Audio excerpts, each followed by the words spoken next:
Namaste, dear yogis and friends of art and culture. My name is Karo Mast and I'm a German artist and yoga teacher.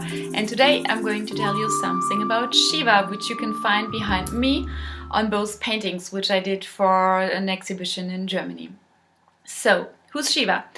Well, that is a very interesting story in the Indian mythology. Shiva is a symbol for many different things and processes and the whole universe.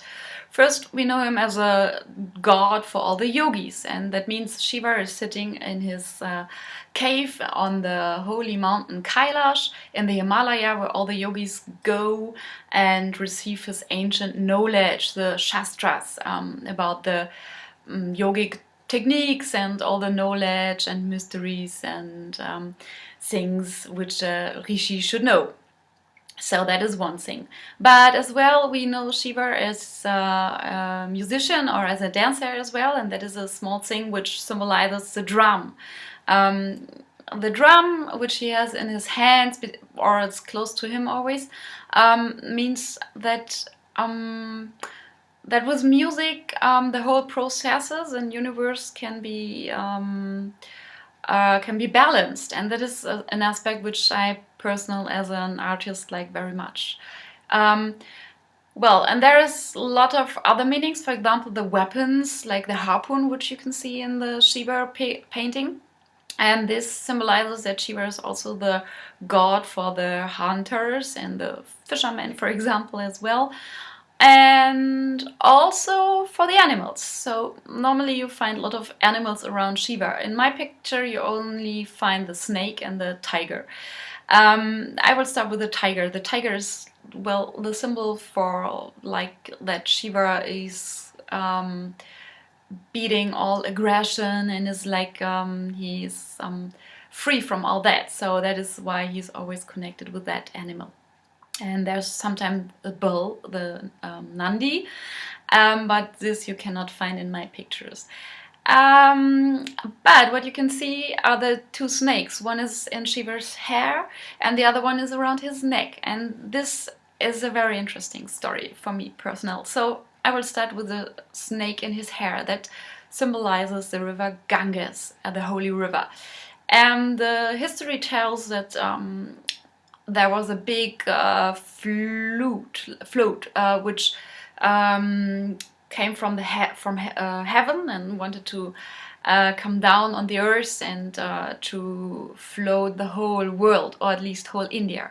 And here Shiva comes into the game as a savior, because he took his hair, like his dreadlocks, and catched all the water. So that is why the river Ganges is connected with many small rivers.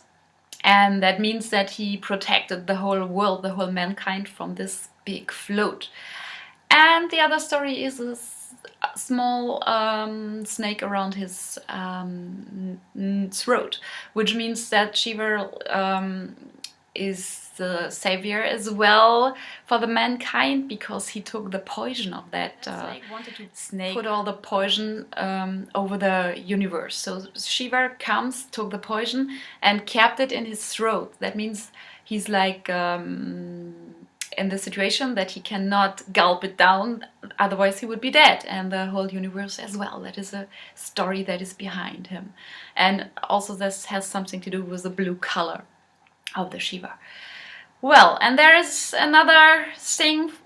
All gods have like lovers, and for example, you can find in the picture with Shiva and Shakti the aspect of the whole reunion of men and women, because when Shiva and Shakti meet each other, that means it's a cosmic moment which is celebrated in many festivals in India.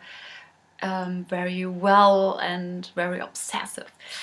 And there are like many stories about the other part of Shiva. Shakti symbolizes the energy as well, and the fruitfulness, and that everything can be built up new. The universe grows and falls down, and everything is destroyed and then gets rebirthed.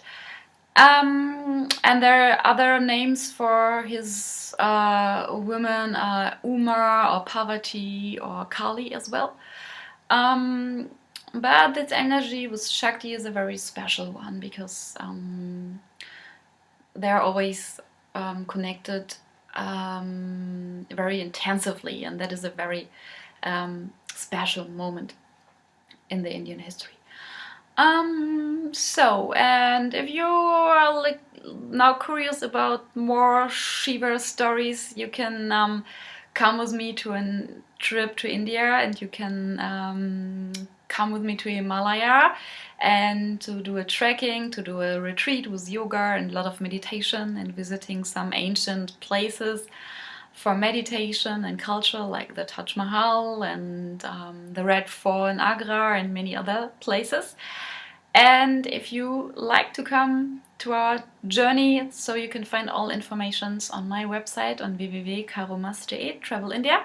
And as well, you can find there some of my paintings about other gods and goddesses. So welcome to check it out, and feel free to contact me if you want to get any further information for the trip or the paintings. Thank you.